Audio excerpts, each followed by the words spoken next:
നമസ്കാരം. The deep ഡൈവിലേക്ക് സ്വാഗതം. ഇന്ന് നമ്മൾ ചർച്ച ചെയ്യുന്നത് ട്രേഡിംഗ് ലോകത്തേക്ക് വരാൻ ആഗ്രഹിക്കുന്ന ഒരാൾക്ക് എപ്പോഴും ഉണ്ടാകുന്ന ഒരു വലിയ സംശയമാണ്. ഞാൻ ഏത് പഠിക്കണം? സ്റ്റോക്ക് മാർക്കറ്റാണോ അതോ ഫോറക്സ് ട്രേഡിംഗ് ആണോ? അതെ, ഇതൊരു സാധാരണ സംശയമാണ്. പല ഇൻസ്റ്റിറ്റ്യൂട്ടുകളും വലിയ ഫീസൊക്കെ വാങ്ങി കോഴ്സുകൾ കൊടുക്കുമ്പോൾ നമ്മൾ തെറ്റായ ഒന്ന് തിരഞ്ഞെടുത്താൽ പണവും പോകും, സമയവും പോകും. ശരിയാണ്. ഇത് വെറുമൊരു കോഴ്സ് തിരഞ്ഞെടുക്കുന്നത് പോലെയല്ലല്ലോ, നമ്മുടെ ഒരു സാമ്പത്തിക ഭാവിയെ തന്നെ ബാധിക്കുന്ന കാര്യമാണ്. തീർച്ചയായും പലരും ട്രേഡിംഗ് എന്ന് കേൾക്കുമ്പോൾ എല്ലാം ഒന്നാണെന്ന് അങ്ങ് കരുതും. ആ പക്ഷേ യാഥാർത്ഥ്യം അതല്ല. രണ്ടും രണ്ട് ലോകങ്ങളാണ്. രണ്ടിനും വേണ്ട ഒരു മനോഭാവം പോലും വ്യത്യസ്തമാണ്. അതെ, ആ വ്യത്യാസമാണ് നമ്മൾ ഇന്ന് ആഴത്തിൽ പരിശോധിക്കാൻ പോകുന്നത്. അപ്പോൾ ഈ സ്റ്റോക്ക് മാർക്കറ്റ് എന്ന മാരത്തോണും ഫോറക്സ് എന്ന സ്പ്രിന്റും തമ്മിലുള്ള വ്യത്യാസം എന്താണെന്ന് നമുക്ക് നോക്കാം. ആദ്യം നമുക്ക് സ്റ്റോക്ക് മാർക്കറ്റിൽ നിന്ന് തന്നെ തുടങ്ങാം, അല്ലേ? അതാവും നല്ലത്. ഈ വിവരങ്ങൾ അനുസരിച്ച് സ്റ്റോക്ക് മാർക്കറ്റ് എന്ന് പറയുന്നത് സെബിയിൽ, അതായത് SEBIയിൽ രജിസ്റ്റർ ചെയ്ത കമ്പനികളുടെ ഓഹരികൾ വാങ്ങുകയും വിൽക്കുകയും ചെയ്യുന്ന ഒരു സ്ഥലമാണ്. കേൾക്കുമ്പോൾ വളരെ ലളിതമായി തോന്നാം, പക്ഷെ ഇതിന്റെ ആശയം വലുതാണ്. വളരെ വലുതാണ്. കാരണം ഇവിടെ നമ്മൾ വാങ്ങുന്നത് വെറുമൊരു കടലാസോ സ്ക്രീനിലെ ഒരു നമ്പറോ അല്ല. ശരിയാണ്. നമ്മളൊരു ബിസിനസിന്റെ ചെറിയൊരു ഭാഗം സ്വന്തമാക്കുകയാണ്. ഒരു കമ്പനിയുടെ വളർച്ചയിലും ഒരുപക്ഷെ അതിന്റെ തളർച്ചയിലും നമ്മൾ പങ്കാളിയാവുന്നു. ഓ, അവരുടെ ആശയങ്ങളിൽ, അവരുടെ അധ്വാനത്തിലൊക്കെ നമ്മൾ വിശ്വസിക്കുന്നു എന്നതിന്റെ ഒരു പ്രഖ്യാപനമാണത്. ആ ഒരു കാഴ്ചപ്പാട് തന്നെ ഇതിനൊരു ഗൗരവം കൊടുക്കുന്നുണ്ട്. ഇതിൽ തന്നെ പല രീതികളുണ്ടെന്നും പറയുന്നുണ്ടല്ലോ. ഇൻട്രാഡേ, സ്വിംഗ്, പിന്നെ ലോങ് ടേം. അതെ, ഇൻട്രാഡേ എന്ന് കേൾക്കുമ്പോഴേ ഒരു തിരക്ക് ഫീൽ ചെയ്യും. രാവിലെ 9:15 വാങ്ങി വൈകുന്നേരം 3:30 മുൻപ് വിൽക്കുക. അതെ, ഒരു ദിവസത്തെ കളി. ഒരു ദിവസത്തെ മാത്രം കളിയല്ലേ? അതെ, അതൊരു ഹൈ സ്പീഡ് ഗെയിമാണ്. അതിന് ഭയങ്കരമായ ശ്രദ്ധ വേണം. ഓരോ മിനിറ്റിലെയും ചലനങ്ങൾ നോക്കണം, പെട്ടെന്ന് തീരുമാനങ്ങൾ എടുക്കണം. അന്നത്തെ ലാഭവും നഷ്ടവും അന്ന് തന്നെ. ഓക്കെ. എന്നാൽ സ്വിംഗ് ട്രേഡിംഗ് കുറച്ചുകൂടി സാവധാനത്തിലാണ്. ഒന്നോ രണ്ടോ ആഴ്ചയൊക്കെ കാത്തിരിക്കും. മാർക്കറ്റിലെ ചെറിയ തരംഗങ്ങൾ, അതിനെ മുതലെടുക്കാൻ. പക്ഷേ ഈ വിവരങ്ങൾ ഏറ്റവും കൂടുതൽ ഊന്നൽ കൊടുക്കുന്നത് മൂന്നാമത്തെ ആൾക്കാണ്, ലോങ് ടേം ഇൻവെസ്റ്റ്മെന്റിന്. അതെ, ദീർഘകാല നിക്ഷേപത്തിന്. വാറൻ ബഫറ്റിന്റെ പേരൊക്കെ ഇവിടെ എടുത്തു പറയുന്നുണ്ട്. എന്താണ് ഈ ലോങ് ടേമിന്റെ യഥാർത്ഥ മാന്ത്രികത? നല്ല ചോദ്യമാണ്. വാറൻ ബഫറ്റ് എന്നുള്ളത് ഒരു ബിംബം മാത്രമാണ്. അതിനു പിന്നിലെ തത്വമാണ് പ്രധാനം. അതാണ് കോമ്പൗണ്ടിംഗ്. അതെ, കൂട്ടുപലിശയുടെ ശക്തി.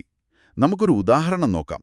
നിങ്ങൾ 1,00,000 രൂപ നല്ലൊരു കമ്പനിയിൽ നിക്ഷേപിച്ചു എന്ന് വെക്കുക. ശരി.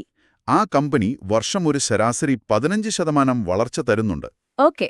ഒരു 10 വർഷം കഴിയുമ്പോൾ നിങ്ങളുടെ ആ 1,00,000 ഏകദേശം 4,00,000 രൂപയായിട്ടുണ്ടാകും. കൊള്ളാം, നല്ല വളർച്ചയാണ്. എന്നാൽ നിങ്ങളൊരു 30 വർഷം കാത്തിരിക്കാൻ തയ്യാറാണെങ്കിലോ? 30 വർഷമോ? അതെ, അതേ 1,00,000 രൂപ, അതേ 15% വളർച്ചയിൽ ഏകദേശം 66 ലക്ഷം രൂപയ്ക്ക് മുകളിലായിട്ടുണ്ടാകും. എന്താണിത്?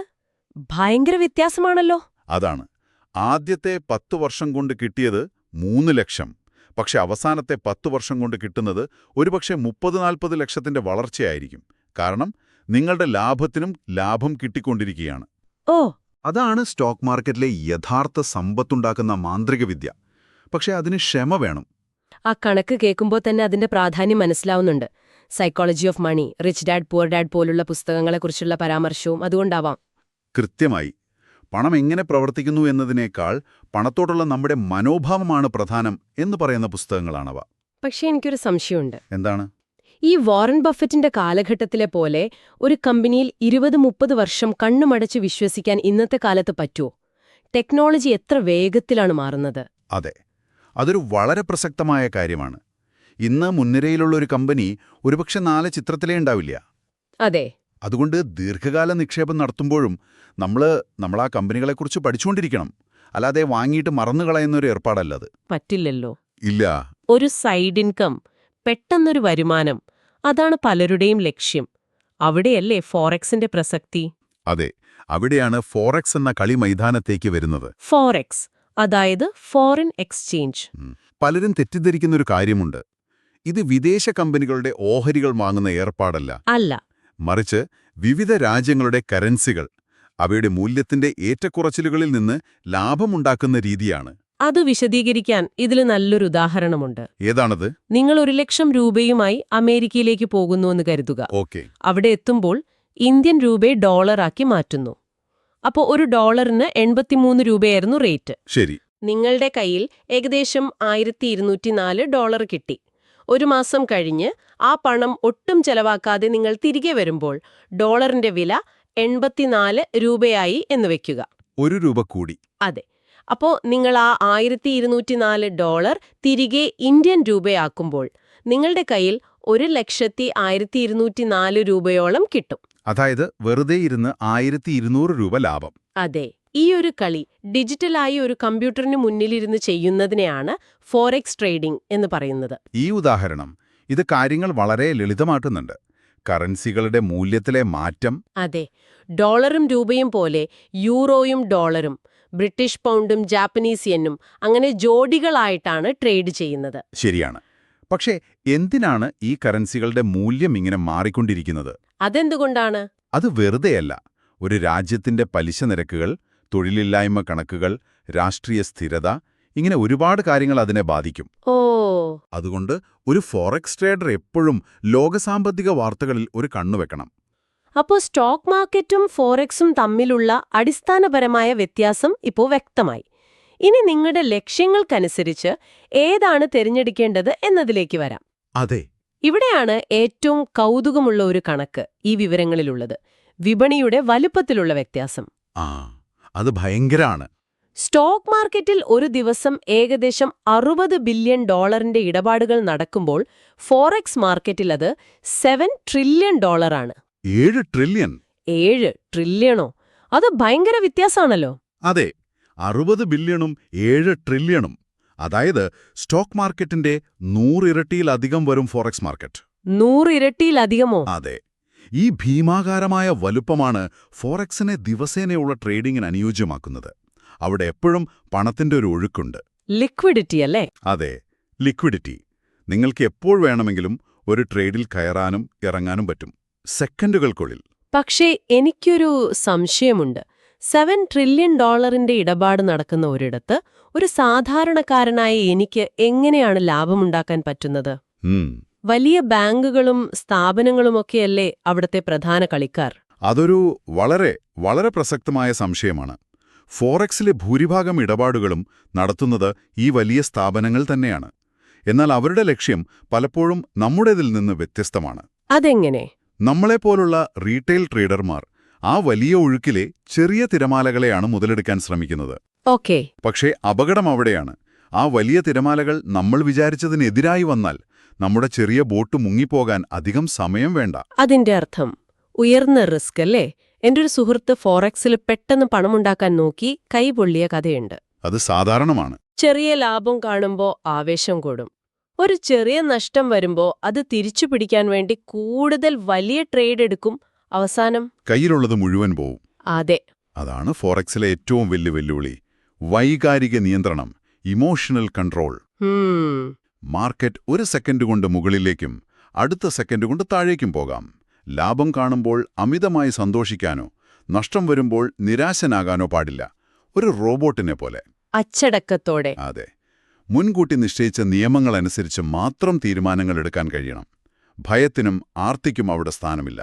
അപ്പോ സ്റ്റോക്ക് മാർക്കറ്റിലെ ദീർഘകാല നിക്ഷേപത്തിനു വേണ്ടത് ക്ഷമയാണെങ്കിൽ ഫോറക്സ് ട്രേഡിംഗിനു വേണ്ടത് കണിശമായ അച്ചടക്കമാണ്. വളരെ ശരിയാണ്. അപ്പോ നമുക്കിതൊന്ന് ചുരുക്കി പറയാം. നിങ്ങളൊരു തീരുമാനമെടുക്കാൻ ശ്രമിക്കുകയാണെങ്കിൽ നിങ്ങളുടെ കയ്യിലൊരു തുകയുണ്ട്. അത് അടുത്ത 10-20 വർഷത്തേക്ക് നിങ്ങൾക്ക് ആവശ്യമില്ല. ഓക്കെ. ക്ഷമയോടെ കാത്തിരുന്ന് ആ പണം വളർത്താനാണ് നിങ്ങൾ ആഗ്രഹിക്കുന്നതെങ്കിൽ, ഒരു മാരത്തോൺ ഓടാനാണ് താൽപ്പര്യമെങ്കിൽ സ്റ്റോക്ക് മാർക്കറ്റാണ് വഴി. അതെ. അതേസമയം നിങ്ങളുടെ ലക്ഷ്യം അതല്ല. നിങ്ങൾക്ക് ദിവസവും മാർക്കറ്റിൽ സജീവമായി ഇടപെടണം, ലോകവാർത്തകൾ വിശകലനം ചെയ്യണം, അതിലെ ചലനങ്ങളിൽ നിന്ന് ദിവസേനയോ ആഴ്ചയിലോ ഒരു വരുമാനം കണ്ടെത്തണം, ഒരു സ്പ്രിന്റ് ഓടാനാണ് നിങ്ങളുടെ ഊർജ്ജമെങ്കിൽ ഫോറക്സ് പരിഗണിക്കാം. അതെ, ഫോറക്സ് പരിഗണിക്കാം. പക്ഷെ ഓർക്കുക, അതിനുയർന്ന മാനസികമായ തയ്യാറെടുപ്പും അച്ചടക്കവും ആവശ്യമാണ്. ഇതിൽ എടുത്തു പറയുന്ന മറ്റൊരു കാര്യമുണ്ട്. ഏത് തിരഞ്ഞെടുത്താലും വ്യക്തമായി പഠിക്കാതെ ഇറങ്ങരുത്. അതാണ് ഏറ്റവും പ്രധാനപ്പെട്ട കാര്യം. സ്റ്റോക്ക് മാർക്കറ്റിൽ തന്നെ ദിവസേന ട്രേഡ് ചെയ്യാൻ ഫ്യൂച്ചേഴ്സ്, ഓപ്ഷൻസ് പോലുള്ളവയുമുണ്ട്. പക്ഷേ അവ ഫോറക്സിനേക്കാൾ സങ്കീർണവും അപകടം പിടിച്ചതുമാണ്. തീർച്ചയായും ഈ ചർച്ച കേട്ട് ഫോറക്സാണ് എളുപ്പത്തിൽ പണമുണ്ടാക്കാനുള്ള വഴി എന്നാരും തെറ്റിദ്ധരിക്കരുത്. ഇല്ല, ഒരിക്കലുമില്ല. ഫോറക്സിൽ വിജയിക്കുന്നതിനേക്കാൾ കൂടുതൽ ആളുകൾ പരാജയപ്പെടുന്നുണ്ട്. കാരണം അവർ വേണ്ടത്ര പഠിക്കാതെ വൈകാരിക നിയന്ത്രണമില്ലാതെയാണ് അതിലേക്ക് എടുത്തു ചാടുന്നത്. ശരിയാണ്. ആത്യന്തികമായി ഈ വിവരങ്ങളൊരു വഴികാട്ടി മാത്രമാണ്. നിങ്ങളുടെ സ്വഭാവം, നിങ്ങൾക്ക് എത്ര റിസ്ക് എടുക്കാൻ കഴിയും, എത്ര സമയം ഇതിനായി മാറ്റിവെക്കാനാകും, ഇതൊക്കെ നോക്കി വേണം തീരുമാനമെടുക്കാൻ. അപ്പോ നമ്മൾ ഈ ചർച്ച ചെയ്ത വിവരങ്ങളുടെ അടിസ്ഥാനത്തിൽ സ്റ്റോക്ക് മാർക്കറ്റിനെ ഒരു ദീർഘകാല സമ്പത്ത് വളർത്താനുള്ള മാരത്തോണായും ഫോറക്സിനെ ദിവസേനയുള്ള വരുമാനത്തിനുള്ള സ്പ്രിന്റായും നമുക്ക് കാണാം. ഒരു തുടക്കക്കാരൻ എന്ന നിലയിൽ ഈ വ്യത്യാസം മനസ്സിലാക്കുന്നത് തന്നെ വലിയൊരു കാര്യമാണ്. അതെ. ഈ ചർച്ച അവസാനിപ്പിക്കുമ്പോൾ നിങ്ങൾക്ക് ചിന്തിക്കാനായി ഒരു ചോദ്യം മുന്നോട്ട് വയ്ക്കാം. ഓക്കെ. നമ്മൾ പറഞ്ഞു സ്റ്റോക്ക് മാർക്കറ്റിലും ദിവസേന വരുമാനം നേടാൻ ഓപ്ഷൻസ് പോലുള്ള മാർഗങ്ങളുണ്ട്, അല്ലേ? അതെ. ഫോറക്സിലും ദീർഘകാലത്തേക്ക് കറൻസികളിൽ നിക്ഷേപിക്കുന്നവരുണ്ട്. അപ്പോൾ ഇവിടെ ഏറുന്നൊരു ചോദ്യമുണ്ട്. നിക്ഷേപവും ട്രേഡിംഗും തമ്മിലുള്ള യഥാർത്ഥ വ്യത്യാസം നിങ്ങൾ തിരഞ്ഞെടുക്കുന്ന വിപണിയെ, അതായത് സ്റ്റോക്കിനെയോ ഫോറക്സിനെയോ ആശ്രയിച്ചാണോ ഇരിക്കുന്നത്? അതോ ഓരോ വിപണിയിലും നിങ്ങൾ പ്രയോഗിക്കുന്ന തന്ത്രങ്ങളെയും അതിനായി നിങ്ങൾക്കുള്ള സമയപരിധിയെയും ആശ്രയിച്ചാണോ? ഒരുപക്ഷേ യഥാർത്ഥ വ്യത്യാസം മാർക്കറ്റിലല്ല, നിങ്ങളുടെ മനസ്സിലാണോ? അതൊരു നല്ല ചിന്തയാണ്. ഇതിനെക്കുറിച്ച് ഒന്ന് ചിന്തിച്ചു നോക്കൂ.